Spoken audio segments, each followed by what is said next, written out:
এই গোপালগঞ্জের নির্মম হত্যার প্রতিবাদে আপনারা প্রতিবাদ মিছিল এবং বিক্ষোভ সমাবেশ পালন করবেন, সংগঠিত হওয়ার চেষ্টা করবেন। সংগঠিত হওয়ার মাধ্যমে আপনারা জবাব দেওয়ার জন্য প্রস্তুত থাকবেন। আমাদের রাজনৈতিক অধিকার আদায় করে নিতে হবে, আমাদের গণতান্ত্রিক অধিকার আমাদের আদায় করে নিতে হবে।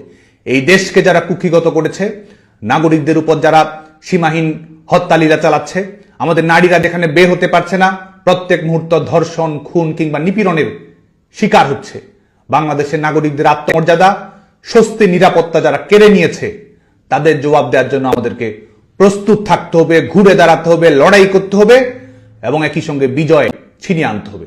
আমাদের চূড়ান্ত লক্ষ্য এই দখলদার সরকারের বিদায় ঘটিয়ে বাংলাদেশে গণতন্ত্র পুনরুদ্ধার করা। আমাদের চূড়ান্ত লক্ষ্য আবার মুক্তিযুদ্ধের অঙ্গীকারের ভিত্তিতে বাংলাদেশের সমস্ত রাজনৈতিক দল কর্মকাণ্ড পরিচালিত করবে, সেটি নিশ্চিত করা। আমাদের চূড়ান্ত লক্ষ্য জাতির পিতা বঙ্গবন্ধু শেখ মুজিবুর রহমানের আদর্শ এবং সংগ্রামে উজ্জীবিত থেকে ন্যায়ের প্রশ্নে অটল থাকা, অন্যায় অবিচারের বিরুদ্ধে রুখে দাঁড়ানো, লড়াই করা। আজকে সমস্ত মুক্তিকামী তরুণদের প্রতি সেই আহ্বান জানিয়ে এবং একই সঙ্গে আমাদের আন্দোলনকে ক্রমান্বয়ে শক্তিশালী করে আমাদের লং মার্চ টু যমুনা ঘেরাওয়ের প্রস্তুতি আমাদের গ্রহণ করতেই হবে। কারণ লড়াইয়ের মাধ্যমে এই সরকারকে ঝেঁটিয়ে বিদায় করা ছাড়া বাংলাদেশের জনগণের সামনে কোনো অপশন নেই। জনতার চাওয়াই আমাদের লক্ষ্য, গণতন্ত্রের স্বপ্ন পূরণ করাই আমাদের অঙ্গীকার।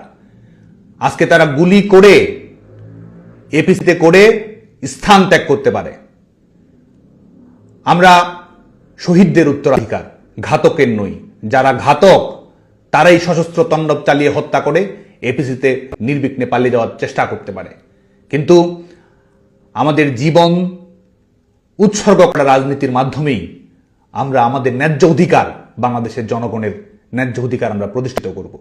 গুলি করে আমাদের আন্দোলন বন্ধ করা যাবে না, কারাগারে বন্দী করে আমাদেরকে স্তব্ধ করা যাবে না। আমাদের ন্যায্য অধিকার আমরা আদায় করেই ছাড়ব। বাংলাদেশে গণতন্ত্র আমরা প্রতিষ্ঠিত করব। দখলদার ফ্যাসিস্ট সরকারের বিদায় আমরা বাংলাদেশের মাটিতে নিশ্চিত করব। আপনারা সবাই যার যার জায়গা থেকে ঐক্যবদ্ধ থাকবেন, রুখে দাঁড়াবেন, প্রতিরোধ করবেন।